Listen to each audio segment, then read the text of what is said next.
Thank you. Hi, everybody. And it's great to see so many people at Teen VGN Summer Camp. I've bowled over that nearly all of you are doing Vegfest. That's brilliant.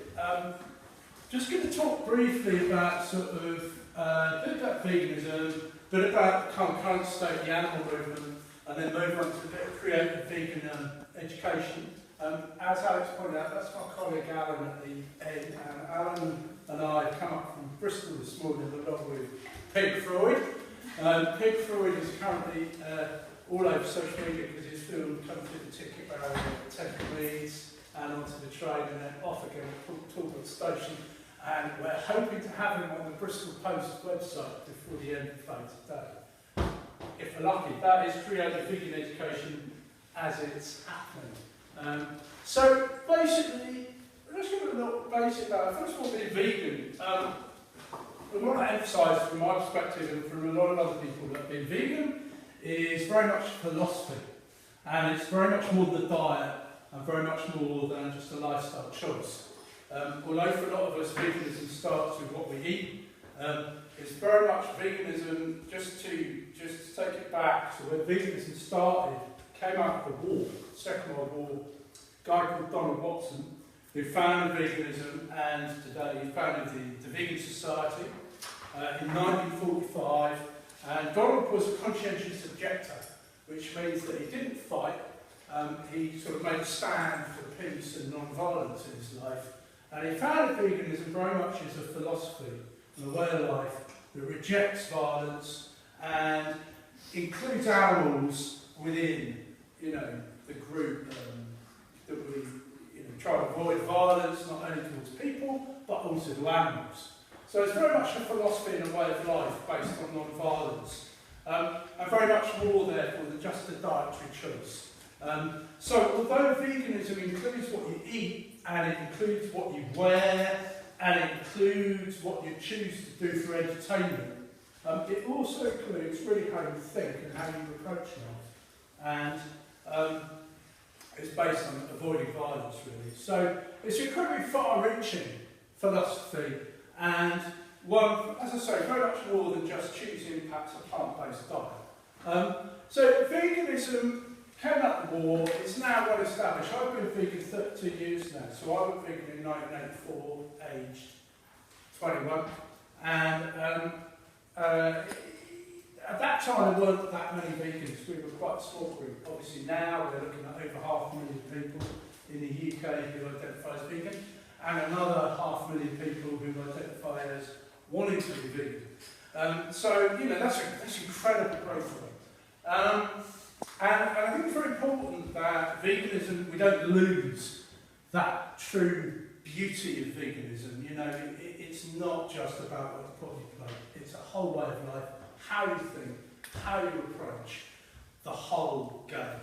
And looking at today's animal movement, especially if we're going to go on to being creative vegan activists, if we're going to put any time into activism, it's really important to try and choose the right form of activism, because there's only so many resources we have, there's only so much time, energy and money that any of us can put in to vegan activism.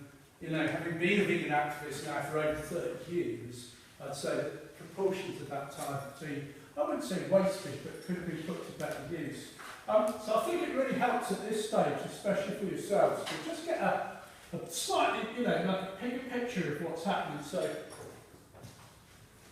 I'm going to start again to draw this. I should have rubbed it out in between. I put that drawing on platform. So I'm going to draw what's called a Venn diagram here, and just show a little bit of an overview of the animal movement today. And it's important because I'm sure a lot of you will have seen quite a lot of arguments on Facebook. Vegans and animal people can be quite vitriolic and abusive, quite lack of understanding. And a lot of that comes out of the fact that a lot of us are trying to campaign for different things under this broad animal movement. Now, for instance, I know you've got Sea Shepherd and Dr. Happens either side of this talk. Have you just had Sea Shepherd or Dr. Happens? So these are really good examples. Actually, VegfestUK, Dr. Happens and Sea Shepherd are all actually got different goals. They're not seeking to campaign for the same things. So that's probably quite useful to sort of know. For instance, here we have this big, grand, large group of people called vegans. So we've got a big group of vegans here, and I'm going to just split this camp into two. You've got, on one hand you've got light vegans, and on the other hand you've got deep vegans. Now these are phrases that I've just coined to help explain the difference between some people are vegan just really on what they eat. They're not too concerned about the whole sort of campaigning aspect or the whole educational aspect. They just choose not to eat animal products or wear them. That's what I call light veganism. Discussions about how to scramble tofu, how to make a cupcake without using eggs and butter is kind of light veganism. And then you've got deep veganism, which is perhaps more about ideology, looking at effective campaigning, looking at some of the history of veganism, some of the differences, some rights literature. And so deep veganism can be a little bit more, a bit more of a minefield, as it were. And sometimes you will get slight conflict between people who see veganism a bit differently. So it's just helpful to understand that. It's also, I think, helpful to understand that some vegans have what we call a rights perspective. So some vegans will see animals as having rights. The one basic right not to be used and not to be abused. And will, frame veganism as a social justice movement. And then there's other vegans who actually reject the rights concept. They don't really assign any kind of rights to animals. They just don't use animals. They're quite different approaches. Anybody know what do you know what I mean by social justice movement? Anybody give me an example of a social justice movement? Yeah? So black rights, for Who? example. Black rights, for example. Black rights, yes. Racial, yes. Rights about racial grounds of racial discrimination and oppression. Another one would be feminism. Yes. I was going to say suffragettes. Feminism. I was going to say the suffragettes. Suffragettes, brilliant. Suffragettes is a great example of a social justice movement. Now, 100 years ago, men owned women, pretty much. That was the established way that we had. And 100 years ago, we changed that, and men and women became equal, at least on paper. Still 100 years later, we still have, for instance, female graduates on less money than male graduates in this country, so there's still, we haven't completely done away with this sort of discrimination. We have moved on from where men owned women, and likewise, as you mentioned, on racial grounds, 250 years ago, white people owned people of colour, and that changed with the abolition of slavery. And we now have laws in place where white people can't own black people. Supposedly, although we do have areas of modern slavery, as indeed Theresa May has touched on recently. She talked about, yes, but she has talked about modern day slavery, which is something that a lot of people don't even realise exists. So thank you for those. That's an example of a social justice movement. Another big one, of course, would be the LGBT movement. 50 years ago, when I was born, it was illegal to be gay, and of course now, you can get married, gay people have equal rights pretty much. That's changed.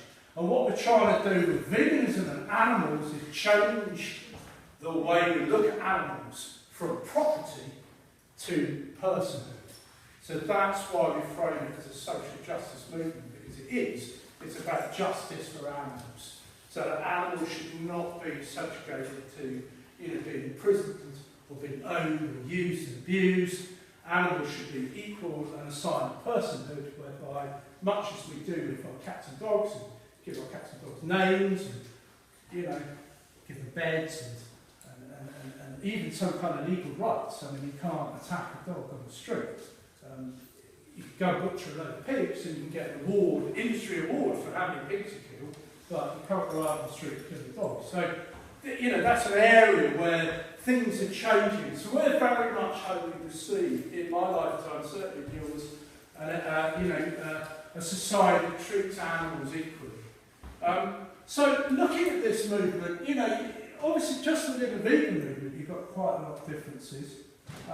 Then you've got this group here, what I call the reducitarians. And reducitarians are very much about reducing use of animal product. So they say, oh, listen, just do this. And it's nothing to do with the rights of animals, it's just to do with reducing consumption. So maybe a meat-free Monday, or try not to eat meat during the week, or just have one meat meal a day, or something like that. A lot of that comes from sort of environmental and health grounds, but it's different from veganism. Reducitarianism is a different goal. And so if you've got a group, or a campaigning group, or individuals campaigning for reducitarian, you're bound to have a bit of disagreement with somebody campaigning for veganism, because they're two different goals. One is to reduce animal consumption, and one is to end animal consumption. There's clearly a difference. Obviously, then you've got vegans who are promoting reducitarian, and you get reducitarians who are promoting veganism. And you get reducitarians who reject veganism, and you get vegans who reject reducitarianism. So, you know, that's where this Venn diagram comes in handy. And this third group that we've got here, the conservationists, give you an example. Conservationist group would be Sea Shepherd. Sea Shepherd specifically trying to conserve marine conservation. They're not interested in ending egg production or milk, dairy farms. They're specifically about conservation of whales and dolphins and other marine creatures. So Sea Shepherd are very much campaigning on a conservation level, not on an ending the use of animals level. So, they are different goals. And sometimes they can conflict. Sea Shepherd is a good example because they're here today. For instance, Sea Shepherd, although they're campaigning for marine animals like whales and dolphins, they do have a vegan, all the ships are vegan, they have a vegan cookbook, they have a vegan ethos, their founder, Paul Watson, is vegan, and he promotes veganism. So there's an example again, perhaps conservationists, who could be indeed in all three camps. You can be in this camp here, which is vegan, reducitarian and conservationist. Good example of that would be, I see you've got a Viva t-shirt on at the back. Viva pretty much promote all three, whereas probably say the Vegan Society pretty much promote veganism. Animal Aid promote all three. Sea Shepherd promote conservation. Then you've got groups like the Flexitarian group, they promote, vegetarianism, meat-free Mondays, part-time carnivores, the Vegetarian Society, they're all there. VegFest is very much in this camp, we promote veganism, and I've got to be honest, I'm not a big supporter of vegetarian campaigns myself, but I do respect those that are involved in those campaigns. It's just not my person. I don't think that's the best way to advocate for animals, but other people disagree. I think the important thing to do is to understand that there are different positions here, and to respect each other's positions, and that actually is a good way to achieve diffusing some of the arguments and stuff you get, is just by basic understanding that some of us have got different goals. So, just also to point out, within this group of veganism, you've also got what we call the pro-intersectional approach. Pro-intersectional approach is really interesting. I think you will see over the next 10 years a really big growth in the pro-intersectional movement. Pro-intersectionality is, in a nutshell, it involves human rights as well as animal rights. So we're looking at pro-intersectionality is trying to win all areas of oppression. Okay, so we're trying to unpick and deconstruct the whole systematic oppressive forces that, for instance, kill a lot of people of colour, a lot of females, a lot of gay people, a lot of people with disabilities, a lot of people in lower class areas, and a lot of very old, very young people in areas of oppression. So it's a big area and it's quite complex, but it's a very interesting area, pro-intersectional vegan approach. lovely to see the Vegan Society developing a bit of that. I know we've got a couple of speakers from the Vegan Society coming. The Vegan Society definitely sort of seems to be adopting a pro-sexual approach, which is brilliant to see. And then just to complete the picture outside here, we have the abolitionist movement, which some of you may have heard of, and the abolitionist movement is in some respects outside the whole animal movement. It's almost like a counter movement because it's pretty much disagrees with everything within this camp. So they position themselves up here, but abolitionist ideology is really interesting. The guy who founded abolitionist ideology is a guy called Professor Tom Reagan. Tom Reagan is the person who probably in the 80s first developed, some animal rights ideology, and he was probably, what we would call the father of the abolitionist movement. So there it is in a nutshell. I mean, obviously I've condensed that into about 10 minutes, so it's not a complete picture. But it's just designed to demonstrate that within the animal movement there is quite a lot of different factions. And when we come to creative activism, this is what I very much hope that all of you will walk away from, Teen VGN Camp and wanting to be a bit more active. Do we have any activists here currently? Anybody activists? Yes, sir. What's your current form of activism? YouTube and direct action. Speak up. YouTube and direct action. YouTube. Tell me about the direct action. What do you do with that? Leafleting, going out with the mask and the signs, we hold out the laptop and show the stuff and have videos. Fantastic. Show other things on the laptop. Yeah, brilliant. The two forms of activism you just mentioned, apart from YouTube, in fact all three, YouTube, leafleting, and some kind of direct action, but non-violent direct action, so creative direct action. Those are those three forms of activism that personally I think are the best forms of activism right now. I mean, to do YouTube, well, we're doing it right now. If you turn away, there's YouTube. Alan's filming us on YouTube. That'll be up on YouTube later. It costs nothing, as you know, and it's very creative. And my colleague Alan is learning by the day new creative techniques of how to film YouTube on the go. We've actually got a film of Pig Freud leaving Temple Mead Station this morning, and it's already up on our YouTube channel. Which, so YouTube's brilliant. It's free, cheap, easy. Anybody can do it. Leafleting, I think, is great. Just get out on the street, talk to people, and some kind of like creative, perhaps something slightly dramatic, like wearing a mask, or indeed, as Pig Freud will be along in a minute. You can see Pig Freud is obviously a pink fluffy pig. He definitely drew quite a lot of attention this morning at the station and the train with a big t-shirt on. He's definitely been photographed and shared. So, that Earthlings thing I think is a really good one. I don't know if you've seen that Earthlings thing where you wear the mask, you sit on a laptop on the train and somebody's showing. That's really effective. I quite like this sort of silent vigil type thing too, and to get people just holding, that silent vigil for animals. The other one I love is seeing these pig safe. Seeing Manchester Pig Safe, Toronto Pig Safe. Brilliant. They go and see the pigs before they're led off to be executed. And it's really powerful stuff. What I would avoid though is personally I'm not a big fan of protesting outside embassies and digging out certain nations and saying how awful they are. I mean, the big one we're getting at the moment is the Koreans. It'll be the Danish next month because they start grinding on the Faroe Islands and they start killing all the dolphins. And obviously this is awful, but it doesn't make Danish people any worse than people who live in Pontoon.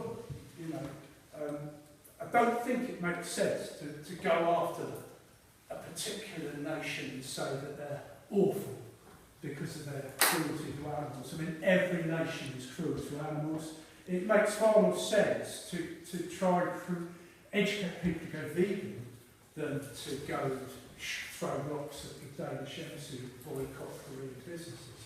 Because that just creates division, it fuels xenophobia, it can fuel racist attacks, it can fuel a lot of vitriolic abuse.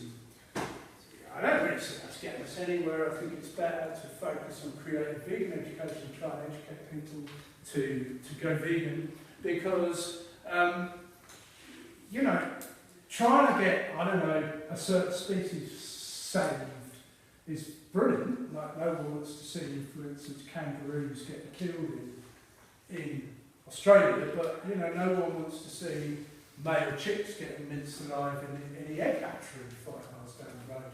So, when you go after vegan education, you can't cross all those borders. So, very much in favour of trying to develop creative vegan education as opposed to going out and, you know, shadowing people, really. Although, obviously, you know, a lot of us are angry, there is a lot of anger, there's frustration, and it's part of our challenge as activists to channel that into something that's effective and actually does help other people, you know, stop using animals. So I'm just going to quickly roll through a few ideas of vegan education that we can do. I mean, first of all, this is our obvious one. This is VegFest. I'm thrilled to hear that you've nearly all heard of VegFest. We've gone 15 years now, and it started small and has grown without losing its sort of family identity. It's literally just me and Alan who put on VegFest with a bit of professional help here and there from things like bookkeepers and web designers and what have you. But we do most of it in-house now, and you know, it's incredible. I mean, we reckon, according to feedback, that between 500 and 1,000 people go vegan after visiting VegFest, and between 1,000 and 2,000 people actively pledge to reduce meat and dairy intake when after visiting VegFest. So, you know, they're definitely an effective form. I would say probably the most effective form, but that's, you know, that's obviously I'd say that. But, you know, we have seen a huge explosion of grassroots vegan events up and down the country. And I think even in just in the last 3 years, I mean, even 3 years ago, I don't think there was a vegan event in the north of England or in the northeast. Now, I think there's 5 in Newcastle and Sunderland alone. You know, that's the explosion. Even last year, our VegFest Scotland was the first big vegan event for, well, there were last year there was also the vegan, Edinburgh Vegan Festival. These were the first 2 vegan events in Scotland, I think, ever. There was one in 2008 that somebody did. It was a small little affair. The one in Edinburgh that was held, obviously you're one of you guys, but you're one of you guys is the only big one we've ever had. But in 2008, somebody did one in Edinburgh, I think. For a few years, for about 10 years, there was one every year. I can't remember the organisation around it. There was like a local big affairs like that were popping up all over the place. We were having them in Edinburgh for 10 years, and then it stopped for a few years, and then it started again. So it's a resurgence. It's a resurgence, so we can't, you know, but what is interesting is that, you know, any of it, you know, it's a really easy thing to do, actually, doing a vegan event. I mean, you can start small, and literally you can put on a little, like, vegan cream tea cake party or something, have a vegan cupcake session, or you know, you can really start small, but they're fantastic ways of, you know, making the subject fun and come alive and sort of make sure that people understand it's not about doing less, it's actually opening up a whole load of avenues about what you can do. I mean, I was a massive cheesecake fan, and I had to give up cheesecake in 1985. There was not a vegan alternative. Now, got cashew cheesecakes, there's almond cheesecakes, there's all this raw vegan cheesecakes. So, you know, that was very much a sacrifice 30 years ago. It's not now. If you like cheesecake, you've got that range of vegan options. So, you know, putting on a small vegan event is brilliant. And, for instance, there's a lady around here called Sue Thomas who's doing these absolutely fabulous vegan events. She's doing small ones here in Cardiff, quite a few in Wales, she's doing one in Bristol soon. They're small scale, there's only 20-30 schools. You know, maybe 800,000 visitors, low budget, not thousand, you know, a few £1,000 probably. I'm not suggesting you might start one of those yourselves right now, but they're not out of reach for a local group. It's quite easy for a lot of these vegan events put on by local groups, just a few people get together and do them. gazebo points are incredible. I mean, the guy who I've seen do this the best, Dr. Roger Gates, who does this out of Dublin, and he's now got 3 days a week, right, at city centre. He's got this gazebo, there's like vegan education, he's got free vegan cheese samples, and he's got people, you know, volunteers come out, talk to people about being vegan. And, you know, this again, I think is a really, really effective way, and far better in many respects than getting angry and shouting at people, is to just go and talk to people. So setting up a nice little stall is an easy way to do it. So, you know, it's volunteering with a vegan charity. I mean, all the main groups, your Vivas, Vegan Society, Animal Aid, all do like, a lot of stalls and outreach. Vegan Society, Animal Aid, especially with a very strong grassroots network. There's quite a lot of grants available. They'll give you money. You know, you can apply for £100, £200. They'll help support you. They're big on grassroots. But all those main groups, Veganuary is another really good group, and they're all geared towards helping people go vegan as the end game. So they've all got, you know, they're all really worth volunteering for, or indeed fundraising for. What else is good? We talked about going out showing laptops. That was a really good one, just going out showing other things. Well, Alan started, the first thing Alan did actually, he went vegan. Alan was at Bristol University, went vegan. And he started filming, he did film nights. He started showing Veganuary, VegfestUK. And then we also see Forks Over Knives, Planning, is it Pig? Sorry about pig business, No, it's Peaceful Kingdom. Yeah, you know, there's quite a lot of films, obviously it's Cowspiracy. So doing a little film can be a really good way of helping people get to grips with some of this stuff. Anybody else got any idea? Anybody else do any vegan activism? Yeah? I was going to ask Tim, you can also volunteer at events, right? How old are your volunteers at VegFest? How old do you volunteer at VegFest? 16? That's a good question. The only law, I think, that governs the VegFest I'm aware of with people under 16 is set up. You can't be in breakdown and set up at big events if you're under 16. Well, there you go, so you guys probably volunteer at VegFest. But you could volunteer on a stall to help. I mean, what's the Vegan Society? We're 16, so in a couple of years you guys can come volunteer with me at events as well. Right, so as you're excluded from all the big groups, the obvious thing to do is start your own group. There you go. I think actually, you know, much as the big groups all do, you know, need support. I mean, I don't think there's anything beats getting up there yourself and developing your own thing, because when it comes from you, it's going to carry all the weight. You know, and developing your own creative vegan advocacy is basically, that's why Pig Freud came in. And Pig Freud basically came out of a year ago when we were beginning to promote creative vegan education as the solution to this issue, and especially in the animal movement. I mean, I don't want to be critical of other advocates, because I know that all the people who volunteer and do any kind of animal advocacy are doing it from a good place. But what I would question is, A, how effective are some of these campaigns, and B, how problematical are some of these campaigns. I mean, some of these campaigns, for instance, some of these campaigns rely on body shaming. Body shaming, you know, is not an area that I don't think you should be having campaigns for veganism that are based on your body size and shape. I mean, you know, I've seen vegan campaigns promoting that you should be a certain body, you should be not too big and not too small. There's this kind of mythical ideal body weight. You know, I just disagree with that. It's fundamentally flawed.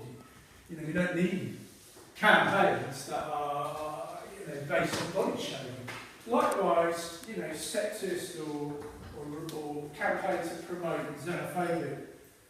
You know, all this like, oh, let's go after the Koreans, or who was it last week? It was the Japanese because of the Tai Chi dolphin slaughter. So suddenly all the Japanese people are evil. And then, you know, before that it was all the Chinese people are evil because of the Yulin Dog Festival. and then we've got the Koreans, and then next month it's going to be all the Danish people and all the people from the Faroe Islands are going to be evil, and let's boycott Danish businesses because their government says so. I mean, you know, that personally, I think I find that problematic. I'm not saying that you shouldn't do these campaigns. I just think you should be very much looking at the way you campaign and considering, you know, is it problematic and is it effective? These are the two things that you should be asking in the campaign. When it comes to Pink Floyd is neither problematic. Is it effective? I don't know. I haven't really worked out how effective he is. Pink Floyd is definitely creative. He's a pink fluffy pig. He's definitely non-violent, so he's peaceful. He's great with kids. Kids love Pink Floyd, so he's a good icebreaker. He's fun. He's a cartoon character. He's lovable. He's cuddly. There's not a lot to dislike about Pink Floyd. He's got a trouser issue, but other than that, there's not a lot to dislike about him. So Pink Floyd is really, really cool, I think. You know, literally just what we stuck in today in a t-shirt and put it through Temple Station, got him off at Portal, but it's on his way to the Teen VGN Camp. That's a great little social media story. It's cost us nothing, except slightly uncomfortable in the hot weather with a pig suit, but yeah, I think Pink Floyd is really, really interesting. I think there's a lot of mileage in Pink Floyd. He does play the guitar slightly badly. He's very handicapped because he can't actually see when he's playing, so he's playing. He does play the badly, but there's nothing to stop. You know, you can very easily create your own Pink Floyd if you want, and that's what I hope that, you know, that's when you think about taking veganism forward, because I do think that veganism is the chance here that we can really end a lot of problems. It ticks so many boxes that it's something I think worth promoting, and I think it will sort out the problems that we're facing on this planet. Whether that's in my lifetime, I don't know, but hopefully in your lifetime at least, we will find solutions to quite a lot of pressing problems. Not forgetting that we do have a hugely escalating population. I think it's growing about 250,000 people a day on this planet right now. And just feeding people and not creating too much waste is going to be a pressing problem for all of us. There will be no escape from that, I'm sure. So it does make sense to get on. I think with veganism, we've got a real chance of bringing this through in this country. We've gone from 200 or 300 in 1945 to 20 or 30,000 when I went vegan in 1984 to over 500,000, and that is quite a curve. And I think that if we, all of us, vegans, get out there and start promoting vegan education, we will get to a vegan product quicker. And I think it makes a lot more sense to be promoting veganism than it does some of these other campaigns. Because I don't think these other campaigns will answer the questions that we need to answer in the same way that veganism does. Have we got Pink Floyd? I don't know, it might be around. I think Pink Floyd's now going to appear for a photo shoot, so you can all come and have your photo taken with Pink Floyd. Yes, sir. Oh, just 1 second, Pink Floyd. Let's hold tight till we get this question. Yes. Out of everything you could have done to promote veganism, what made you decide to create a festival? That's a good question. Good excuse to have a party. The council loved it, so did the police and the authorities. I come from the sort of free festival rave tradition where we used to sort of set up free parties and expect the cops to come and take our sound systems rather quickly. So the idea of actually being able to have a licence and do it in the middle of town with the police giving you a thumbs up, fantastic. So, it wasn't a good excuse for a party, but it has since then become clearly a really good way to make veganism. Mr. Pink Floyd! So we'll do some selfies with Pink Floyd. Mr. Pink Floyd. We'll do some questions. So, here's Pink Floyd in a splendiferous speaker t-shirt made by Vegorium. A quick plug for Liz there, thank you for presentation. And Pink Floyd has been around for a little while now, does play guitar, he's performed live, the Pink Floyd band's played live at Bristol. Indeed, he had a bass guitarist and a lead guitarist with him this time. There he is, that's what Pink Floyd. If you'd like to come up and have a photo token, very welcome. You don't have to, but you can do. You can have a selfie. He's been exposed so far. Pink Floyd went to Metro, the website of Metro. He was all over the Metro with his billboard campaign last May. That was in Bristol. So, you know, it's quite media. We have literally photographed him today coming through Temple Meads, and we sent that off to the Bristol Post. See if we can get the Pink Floyd goes to Teen VGN story onto the Bristol Post or the Metro by the end of the day. We don't know, but that's a part of the fun with Pink Floyd, is he is creative. You can make him up as you go along. He can do more than play the guitar. I don't know what else. He could maybe do some juggling tricks. Look, he's a dancer, there you go, dances. DJ, we've had a DJ before. It's been quite fun. Photographs, anyone want to go grab a photograph? Yeah. Don't be shy. Come, let's get some photographs.